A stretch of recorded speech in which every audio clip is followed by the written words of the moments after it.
Good evening, ladies and gentlemen. It is Monday, September 3rd, 2018, and you have reached the No Name Cinema Society. This is our Sound Off, our freeform segment, in which we talk about all things that we can think of related to movies and movie history. Hi, everybody. My name is Jonathan Betzler. I'm here at my home in Los Angeles, and I'm here to wish you a happy Labor Day. Thanks for spending the end of your holiday weekend with us tonight here at the No Name Cinema Society. Some people love the Sound Off because it can go just about anywhere. It's a little less structure. We don't talk about any one particular movie. We sort of have subjects that we talk about and see where it goes from there. My co-host for this Labor Day edition of the No Name Cinema Society includes the person that I know that does the least amount of labor.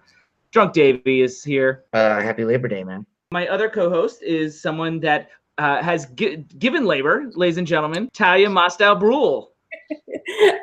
I actually did not go into labor. I had a scheduled C-section, so kind of a lie. Oh, wow. I was so proud of my segues. You also don't give labor. You go into labor. You're right. Now that I think about it. I didn't write that part. That was all off the cuff. So, I mean, failed twice on that one. Train wreck. Welcome, Talia. Yes, I'm a woman with a child. Yeah. Not your best work. Oh well, we'll have to live with it. This is our schedule. This has been our 51st series of episodes, which started on Thursday, August 23rd, with a review of Alpha, the Albert Hughes film in theaters now. Talia was with us for a review of our Indie Spotlight in a World from 2013 from writer-director star Lake Bell. This past Thursday, August 30th, Otavio is back with us for our classic movie discussion of The Sixth Sense from 1999. And today, of course, is the Sound Off, and we've got some fun stuff for you. Davey's Diatribe is back. I've got an obscure movie discovery. I am supposed to count down the top 5 best child performances of all time, and we'll get to that towards the end of the show. Talia, are you drinking with me tonight? Are you still medicated? No, I'm drinking. I have a blackberry champagne cocktail tonight. Ooh, that sounds fancy. I had wine last time that you were on, but now I'm just going with my old standby Goose Island. Davey, you jealous about how drunk we're going to get during the Sound Off? Yeah, absolutely. Super jealous. Super jealous Labor Day drinking. All right. So let's what's up first? Oh, it's time for Davey's least favorite segment. Davey, what is it? Wait, which one is my least favorite? Don't you know? He dislikes them all. Yeah, pretty much. I assume the one you hate the most is This Day in History. Oh, that's true. I absolutely do hate it. It gives me some free time to check his emails. Fans recently have been like, why is Davey always checking his email when you're talking? Maybe Talia will be interested in some of these things. This Day in History, September 3rd, 1928, Ty Cobb of the Detroit Tigers gets his final hit, his 4,191st hit, the most ever until Pete Rose would break his record in 1985. Cobb remains in second place all time in terms of hits for a career. On September 3rd, 1940, Adolf Hitler gives the official order for Operation Sea Lion, which was the invasion of Great Britain. And on this day, September 3rd, in 1977, was the final broadcast of the very famous Mary Tyler Moore Show, one of the most successful and Emmy-winning shows in television history. And birthdays today would have been the 89th birthday of Whitey Bulger, the mobster that came up in a previous episode when we reviewed the movie Black Mass in episode 17.1, and Johnny Depp would play Whitey Bulger, and it would have been Bulger's birthday today, September 3rd. Talia, was any of that interesting to you? All things I didn't know. There you go. You know, there's no harm, no foul. You know, you didn't know them. It's all good. Davey, anything on This Day in History? Any of those things spark any thoughts in that little head of yours? No. I like Mary Tyler Moore. So that's something productive that you can say. Yes. Let's see what the next segment is, guys. It's time for a second run. And the second run, for those of you who don't know, is when a movie comes up in conversation on the show and one of the society hadn't seen it, and then they come back and tell us a little about it. This one's a little different. Right before Talia joined us, she watched some previous shows, and she had some very specific thoughts about this film. Episode 48.2, we talked about Afternoon Delight, directed by Jill Soloway, and had some things to say, and I thought she should probably say them on the show. Talia, what did you think of the movie and also our review? Well, I like the movie. I like Jill Soloway. I didn't think it got a fair shake, though I appreciated your thoughts on legalizing sex work being a theme in the movie? Your words off camera were a lot more volatile, and I was didn't know hoping if to. I would remember what I said. I think I thought that Davie was wrong. That it was a good movie. I think that the things that I like about it mostly are that we need more complicated females in film, and these are complicated women. I also really like open discussions about abortion happening when it happens in a truthful way, where women sit around and talk about their experiences. Like, I want to see more of this. So I think it's a flawed film in some ways, but it gives me a lot of what I think is missing from films, and especially narratives about women. One of the things, as I recall, is Davie felt it was a movie that was bad for women. I didn't say it was bad for women. I think the main character, the prostitute, I thought it was kind of unfair to her. It basically portrays her as this wrecking ball, and I thought that was completely predictable, and they could have done things a lot differently. I think she's pretty in control of her situation. I mean, I think she's the more in control of the women in the film. She's not particularly ashamed of the work that she does. She's found a way to make it work for her. She's sort of set limits for herself, I think. And at the end, it seems very much like she's in control of the decision to party with the fathers. And I think so too. It made her seem as if her influence over Catherine Hahn. I mean, it made it seem like she was inevitably going to harm her in some way, and then it kind of ended up unfolding that way. And I just thought it could have gone differently. It's fine. I mean, the movie is what it is, but I just thought it was kind of unfair to her to portray it completely like that, to make it seem like, well, this is obviously going to end poorly, and then it does end poorly. I think it ends worse for Catherine Hahn. I mean, my opinion of it from the beginning, right, is that Catherine Hahn is using this young woman to explore things. She's suffering from some level of boredom.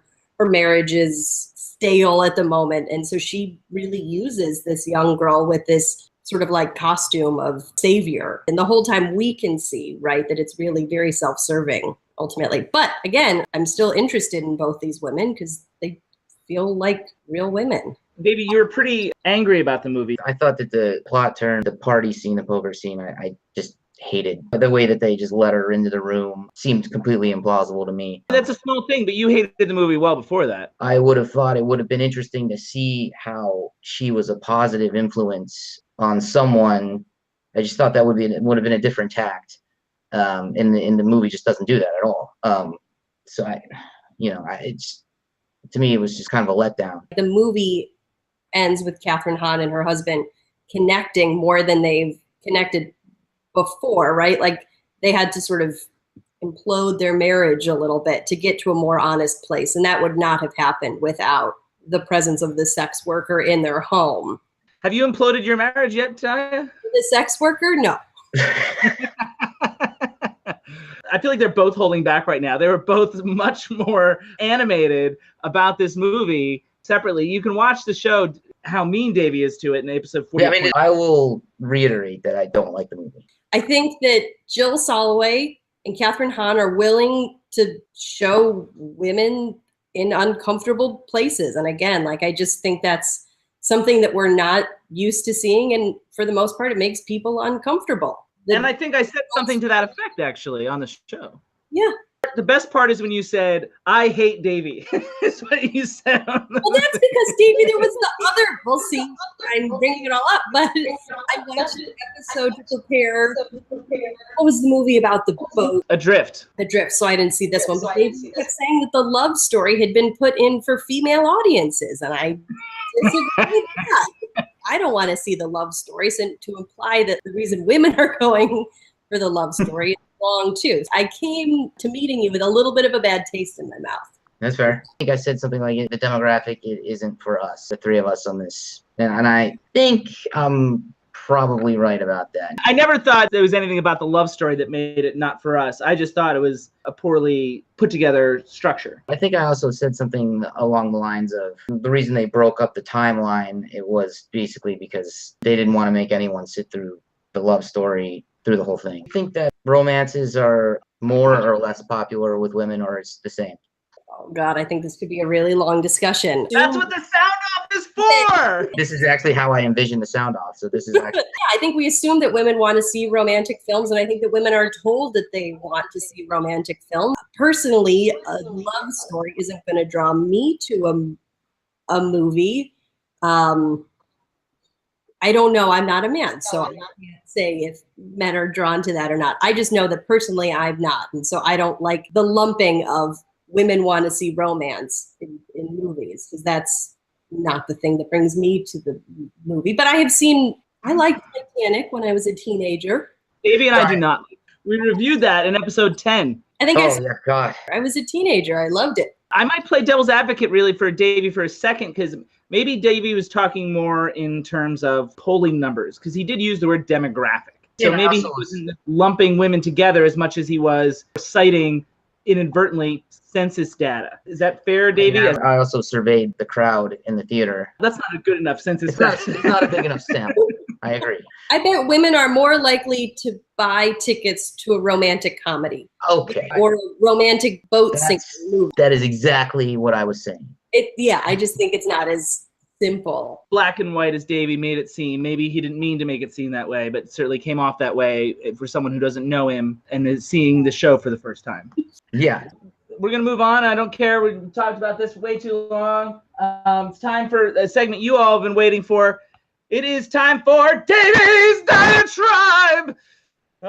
Been a long time since we've done this. And basically, this is Davy's segment where he gets to wax poetic on any number of topics. I supply him with topics to choose from. Davy, are you nervous or excited?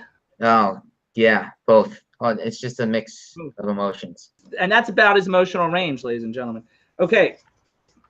So basically, he picks a number between 1 and 3, and then whatever is on the back of the card, he doesn't know what they are, is the topic that he's going to have to talk about. They're all Hollywood-related subjects. So, Davy, you can pick a topic. I'm going to cut to you and pick a number now.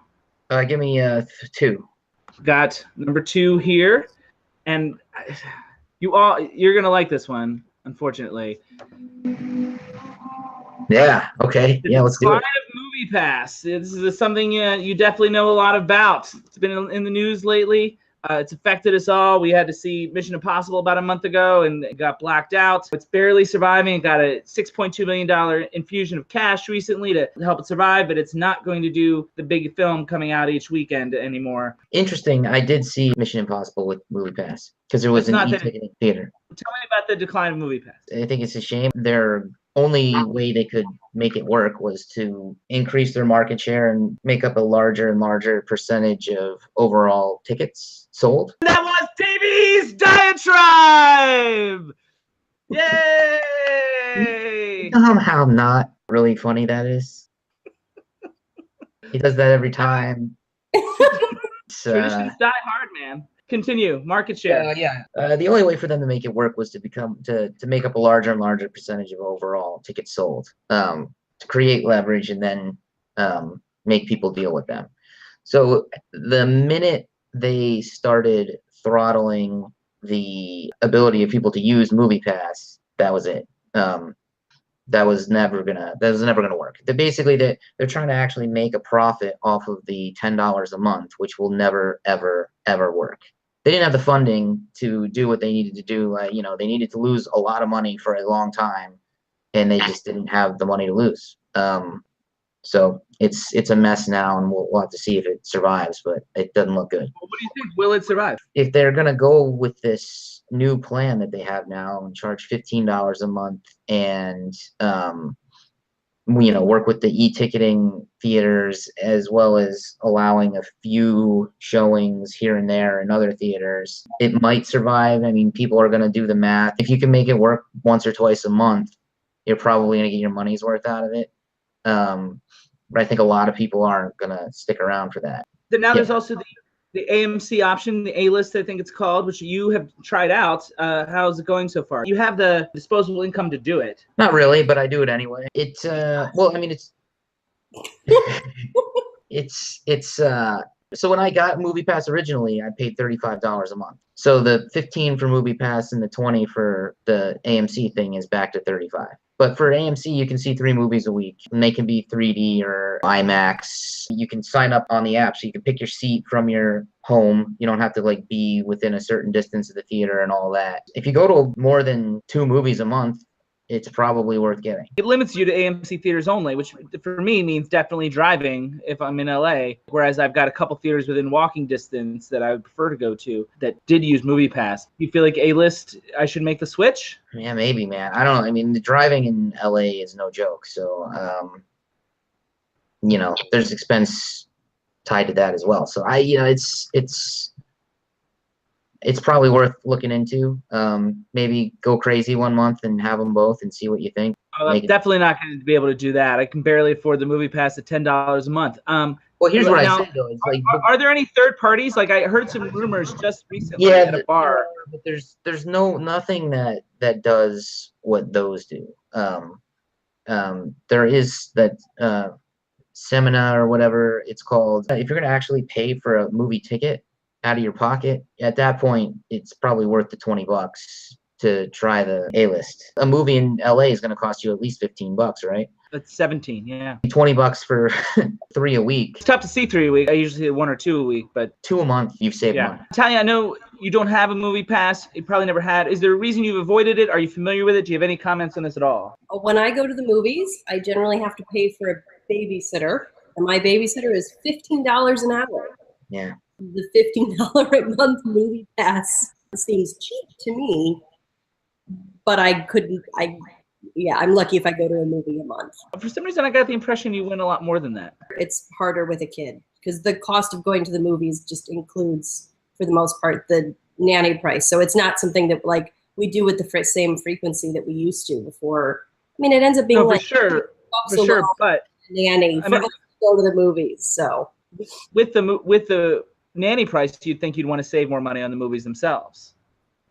Sure, but again, I think we're only going to 1 a month, maybe 2. So, and then, you know, I don't know how it works. I don't know if you pay like this month you want to pay for the pass and next month you don't. I mean, Alex and I look up what movies we want to see months in advance so we can book a nanny and say like, hey, are you free Saturday morning 2 months from now? I know people that have kids younger though than 4. So maybe it makes a difference there when they have 2 movie passes and they just tag each other out. Go alone? What if the couple wants to go together? Well, I mean, I'm sure they would prefer that. Every once in a while. Panther, we did like he went first and then I went next and we swapped out. But movies are like the one date we do together because it's hard for my hips to sit in a restaurant, frankly. So like movies, we can get recliners. I can be comfortable, and that's like the date that we do. So it doesn't really work if we're doing it alone. All right, Davey, I'm going to close out. Do you have? Are we good to move on? Definitely. Cover your ears, everybody, because that was Davys Diatribe. The window's open here, so the whole neighborhood is shaking with excitement. Now, will people scream at you in LA like they will in New York for making too much noise? Like, not in my own apartment. Okay. You know, when I'm in Astoria, that maybe when it's someone else, when I'm cat sitting. So anyway, let's see what the next segment is, guys. It is. Does it come up? Oh, it's the obscure movie discovery. So this time, Talia gets to pick a number. Every year, we study a certain year. Like first year, we look back 25 years at 1990. 2 years ago, we looked back 50 years at 1966. Last year, 1942, which was 75 years. This year, we're looking back 30 years at films from 1988. We have that big show every late February, early March to go over the year in review. Inevitably, there's leftover movies that smaller movies from that year that doesn't get talked about on that big year in review show. Or generally speaking, Netflix, like they have these movies that are very long wait, and if that's the case and they suddenly become available, Netflix will send them to you as sort of like a bonus disc. Because yes, I still get DVDs, ladies and gentlemen.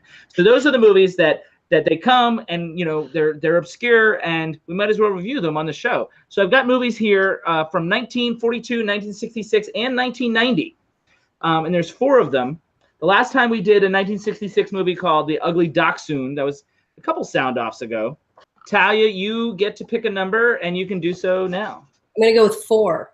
Here's 4. I'm going to hold it close, Talia, so you can see. The audience will probably see better than you can. You told me I couldn't wear my glasses. You don't need to wear you shouldn't wear your glasses. Can you see that? Yes.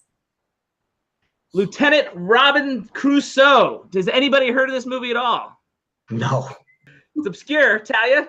No. This is a Disney movie. Another live-action Disney movie, like the last one, The Ugly Dachshund that we talked about, and it's also from 1966.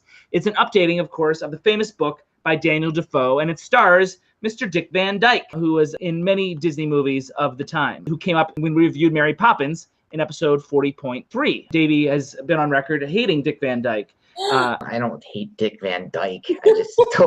I did not enjoy Mary Poppins. Although you are going to be first in line for Mary Poppins Returns. You know it. Of course, the story of Robinson Crusoe is he's marooned on an island and has to survive. And that's similar to here. In this case, he's a war Navy pilot that gets marooned on an island, of course, referring to Dick Van Dyke.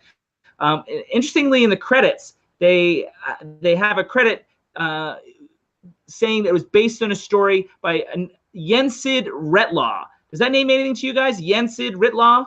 No. I'll write it out for you. Walt Disney. There it is. Talia gets it. 1966, of course, was the year that Walt Disney passed away, as we said in our 1966 in review. So this was one of the last live-action movies that he had the opportunity to be a part of. Unfortunately, the anagram was probably the best part of the movie. Ultimately, this movie is very broad, over the top, and silly, which is a shame given the talent involved. Of course, I'm referring to Dick Van Dyke, who I personally am a big fan of. I think Dick Van Dyke just liked working for Disney and just did what he was told. He had some nice moments here and there, but was mostly blah. Overall, I blame the director for setting this silly tone. I think it's condescending for kids, which is a shame because there were opportunities here for education about nature and survival. The film does try to have a lesson in feminism, which is good, I guess, but it's handled in a silly manner and is hardly revelatory. Also, the movie ends on a somewhat racist note, which makes the film even more of a disappointment. I've got very little good to say about the film, unfortunately. It's probably the second worst film I saw throughout the 1966 project, second only to Spin Out, starring Elvis Presley. I wish I had more good things to say about it, but Lieutenant Robinson Crusoe is a real disappointment, Davie. You're not recommending this one? I was all excited thinking that I could show Fox a feminist film with Dick Van Dyke tomorrow morning, and then you said it was racist. So, probably not. The interesting thing about it is the last obscure movie Discovery did was a film called The Ugly Dachshund, also from 1966. Co-starred a Japanese-American actor by the name of Mako. Do you remember us talking about this, Davie? Yeah. And Mako also is an Oscar-nominated actor from The Sand Pebbles, also in 1966. And on the DVD commentary for The Ugly Dachshund, Mako addresses how Japanese Americans were handled in a very broad, stereotypical, racist way. As an actor, he was appreciative that Disney was at least consistently casting Asian American actors. Like in this film, that Nancy Kwan is the female lead in this movie. He said that Disney was constantly casting Asian American actors and giving them opportunities. But on the flip side, they're also handled in what we would now perceive to be racist ways. So the question then becomes, what's better, to be ignored or to be given these small roles but handled in a stereotypical racist way? It's a tricky question. Certainly from an actor point of view, Mako felt like he would rather be on screen getting people used to seeing Japanese Americans and Asian Americans on screen versus not being on screen. I don't know if you guys have thoughts on that. I would say you don't want to do it the Mickey Rooney way. Yeah. That's a reference to Breakfast at Tiffany's, ladies and gentlemen, and absolutely. Or quite frankly, as recently as the Scarlett Johansson way, or the nearly Scarlett Johansson way, when there was discussion about making her Asian American for Ghost in the Shell. I didn't see that. Did they appropriate the character, or did she actually play an Asian person? They made her Caucasian just with dark hair. Okay. There's a role written for an Asian American character. It should be played by Asian American. Yeah. There aren't enough For roles sure. for Asian Americans. For sure. In 1966, there was hardly any, and Disney was the only one employing them. The problem with both this film and The Ugly Dachshund is there was some... Certainly something that they thought it was funny. We would consider it racist today. You know what I mean? Like, I'm not sure that they did at the time, but it's uncomfortable to watch regardless. Just like in the 30s, there, in 1942, how many films did we watch? You guys would know this. It's rhetorical to you guys. But I mean, at least a dozen or more films had blackface in them, and nobody cared. Like Judy Garland in blackface, Bing Crosby in blackface. It was a thing. It was a thing that everybody did. We consider it awful now. Back then, it was nothing. to African Americans, it was probably something back then. That may or not be true, but I'm talking about the larger populace. You know, if someone did blackface now, like it would be horrible on a universal scale. Certainly, the larger cultural populace did not bat an eye in 1942, and neither did they at the depiction of Asian Americans in the last 2 Disney films that I've talked about. Hank Azaria in The Simpsons, that's not that long ago, right? A few months ago, yeah. It's not like we've really gotten that far away from these sort of stereotyping. I want everyone to be better. I don't know what else to say. I guess it's good that Disney was casting Asian Americans. Right. I mean, like, and they you know, they cast Nancy Kwan as a lead. She's the lead female. The only racist thing I would say about it is the film felt like there was no way that these 2 characters could get together. Even though they had the chemistry, they had other stuff, there was no way that Disney was going to allow this sort of cross-cultural relationship. That's what sit uncomfortably, because the movie sort of pointed towards that direction and then copped out. And that's one of the things felt a little racist to me about it. I don't know. I'm curious for Fox to give it a chance. Well, maybe I'll watch it first, see what I think. I do try and keep... And then it could be a second run. There you go. There are probably plenty of other Dick Van Dyke movies I could show her, too, that might not have possible racism running through. Start with Mary Poppins, I'd say. Davie Love won't agree with it. Poppins, and then we sing Sister Suffragette very loud. So I bet you do. I'm gonna be afraid of Fox when I eventually meet her. Yeah, you should be. I'm gonna move on, guys. That was my obscure movie discovery. Little Dick Van Dyke action tonight. Well done, excellent. I will not watch it. Thank you. Based on your review. You don't watch the movies I like, so I don't know why this makes it any different. Well, that's an interesting point. And he hates Retlaw Yizned as well. So I'm just a hater. I feel like That's it's true. something about your character if you hate Dick Van Dyke, though. Like, he's the most likable guy ever. He had a great TV show, which I watched a lot for the 1966 in review. Speaking of hating, Talia, do you remember when you were on my show, Film Revision? Yes, Prince Caspian, right? That one? Yeah. Do you remember who your panelist was? Yes. I don't remember. Maybe remembers. It was Jay Money. Yeah. And you started off the show with "You Hate Everything." Jay Money, who was your co-panelist on that show, Talia, was one of the original hosts of this. It was me, him, and Davie to start out for the first 42 of the 51 episodes. Okay. That's why we have not had a woman on the show, because originally it was just the 3 of us, and we never had anybody else on the show. Guys, it's time for my top 5. And tonight, my top 5 is going to be child performances, the top 5 best child performances of all time, inspired by the Oscar-nominated performance of Haley Joel Osment in The Sixth Sense, which we reviewed just a few days ago in episode 51.3. Now, the big question that I had for you guys is, what qualifies as a child actor? I came up with a cutoff for myself. Should I ask you guys what you think the cutoff should be first? And then we'll see how it compares with my cutoff? 13, maybe? 13? I thought about that number. Davie? Yeah, I was going to say probably, I was thinking 10. That would be tough. I was wondering how many times Shirley Temple is going to appear in this list. There's no duplicated actors. I can promise you that. Okay. Before you knock her, have you ever seen the Shirley Temple movie? I'm not. I know you have, Talia. You've seen Shirley Temple. I went with 5th, and I thought about saying anything under a teenager, which all these performances might be. But 13 and 14-year-olds are kind of borderline, aren't they? Like, I felt like it was, once you get 15 and 16, that's when you start playing teenagers. I felt like 13 and 14 were still okay. What do you guys think? It's your list, man. For the most part, Davie, you assigned me the list. So, I mean, like, do you feel comfortable with the 14 and under? You know what? I feel like you need to redo the whole list. I don't like it. No, it's fine. Well, yes, let me go. You don't know what's on the list. Let me go through the list, and you tell me if you feel like they're too old. Yeah. I did double check some of the actors, and all the actors I'm about to do fit the criteria I talked about. But that eliminates some performances like Brandon DeWilde in HUD from 1963, or Leonardo DiCaprio in This Boy's Life, or What's Eating Gilbert Grape.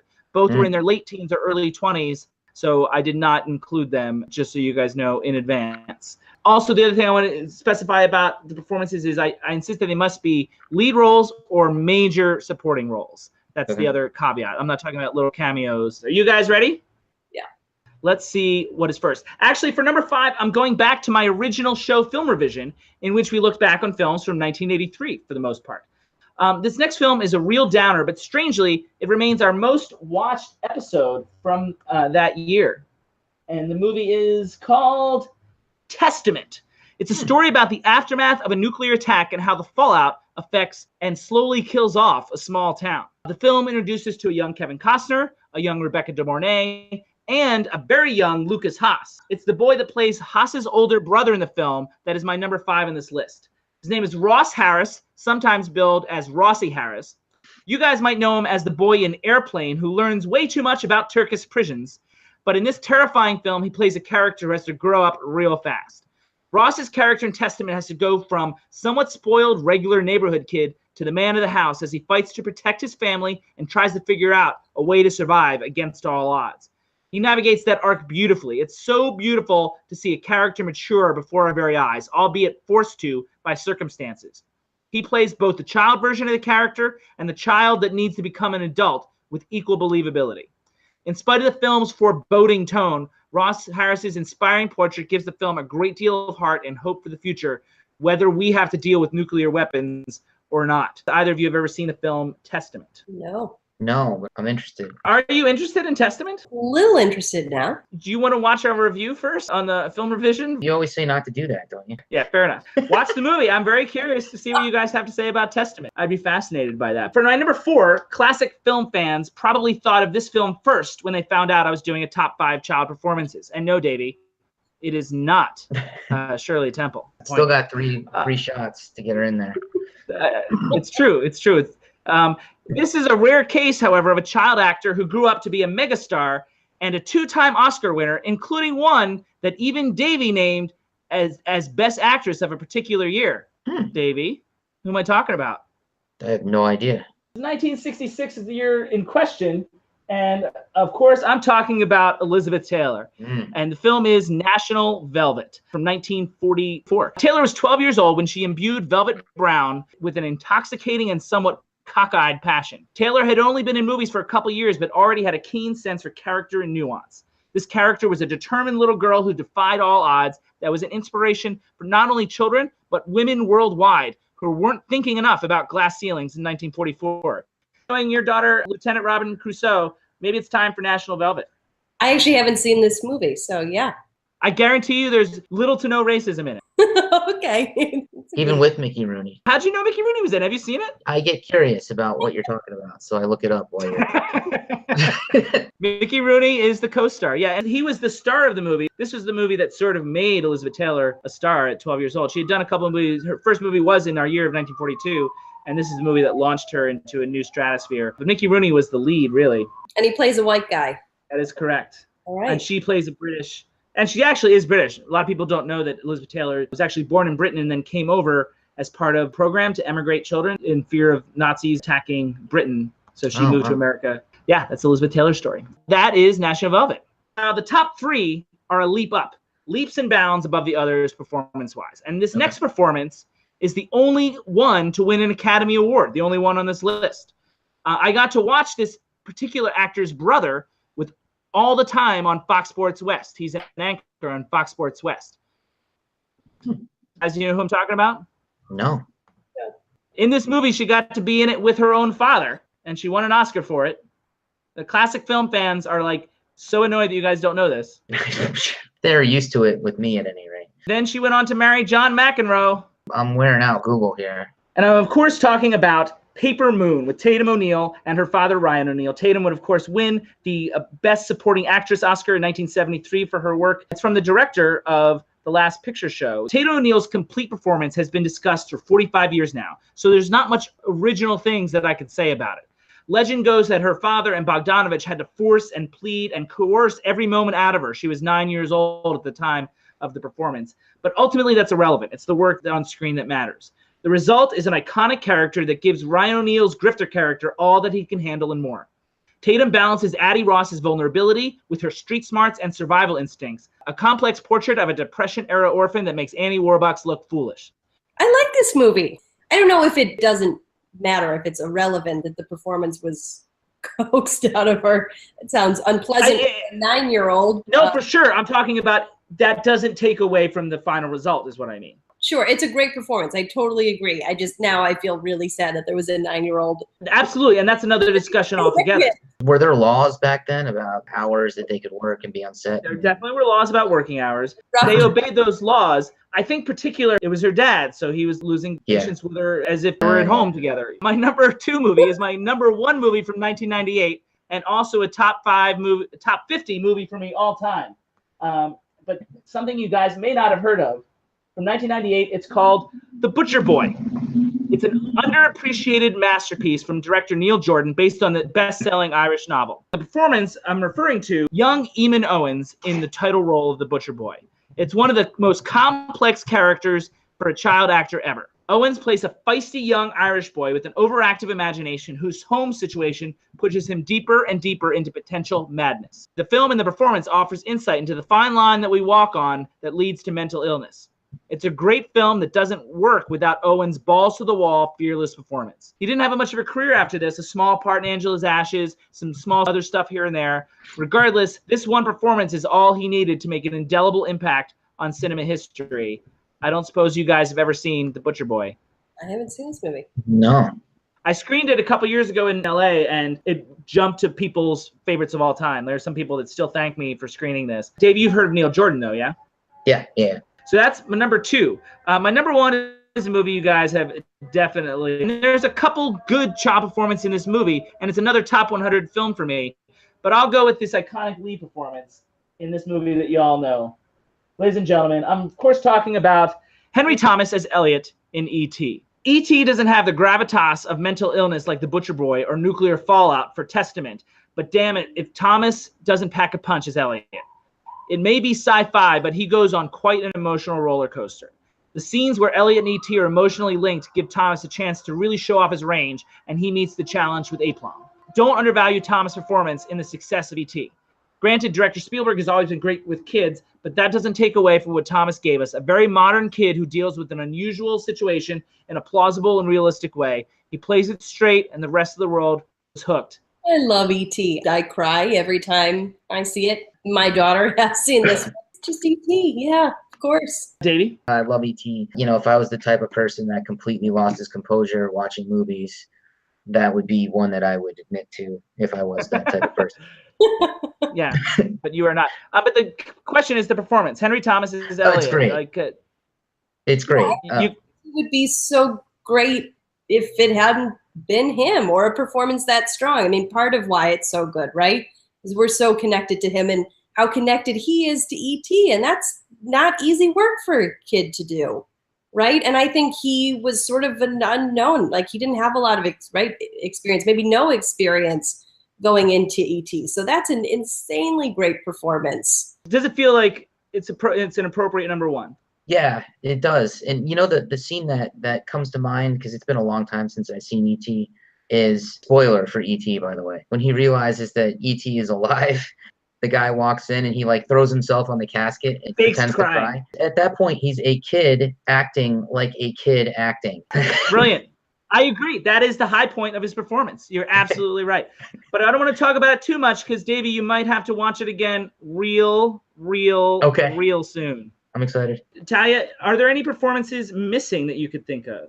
I was tempted to try and Google some while you were talking, because I can't think of any off the top of my head, but I know that there are some that you've missed that I've enjoyed. You've only seen 2 of the ones on my list, to be fair. Yeah, I just mean I know that they're the big one that's glaringly missing that I left off purposefully is Jodie Foster in Taxi Driver, who was 14 at the time of it, so technically she would have applied. But she would. Piano. Anna Paquin is the other one that won an Oscar. I hate the piano, and I hate Anna Paquin in the piano. That's why she didn't make the list. She's of the right age. She is of the right age. Jodie Foster was close, and I mean, you know, I think I just felt like these other performances were so much stronger to me. Like there's, you know, we could talk about Natalie Wood earlier in her career and Shirley Temple, but I didn't think any of those single performances. Now, if I were to list the best child actors, then that might be a different thing. Because I mean, several of the actors I mentioned were one-offs. You know, Rossi Harris and Eamon Owens in particular, they didn't really have careers, but those individual performances really left a mark. And Jodie Foster was the one I had a hard time leaving off. The other one I had a hard time leaving off that maybe only Davie would know is Barrett Oliver in a film called Daryl. Daryl, I thought for sure Daryl was going to be on there. I did. Daryl was close. Yeah. Have you seen Daryl? No, I haven't seen it. It's DARYL because he's a robot. So it's like it's an acronym, if you will. All right, guys, that's my top 5. Anything else you want to say about it? How come Sixth Sense didn't come up for child performances? Performance is good. I like the performance. It's not as good as those 5. If I went to 10, maybe. Certainly Jodie Foster and Barrett Oliver would make it to 10. I would have to strongly consider them if I went to 10. Those 5 are pretty strong in my estimation. I don't know if it's top 5 either. I know you just recently talked about it. It's a pretty good one. It's pretty moving. I don't like the movie, but his performance is one of the better things about it. It's not a top 10. It's good, though. I like the movie. I like it a lot more than you do. Yeah, I agree. And not that I've seen all the ones on your list. The way you explain them, they sound like better performances. Of course, every time he goes and actually watches one, he's disappointed. That's why I don't. That's why I don't do it, man. Yeah. They'll sound good in your mind, and you'll just let them live there as figments of your imagination. We are back in just 10 days, everybody. September 13th, we hope to be back with a review of Jennifer Garner in the film Peppermint, and that will kick off our 52nd series of episodes.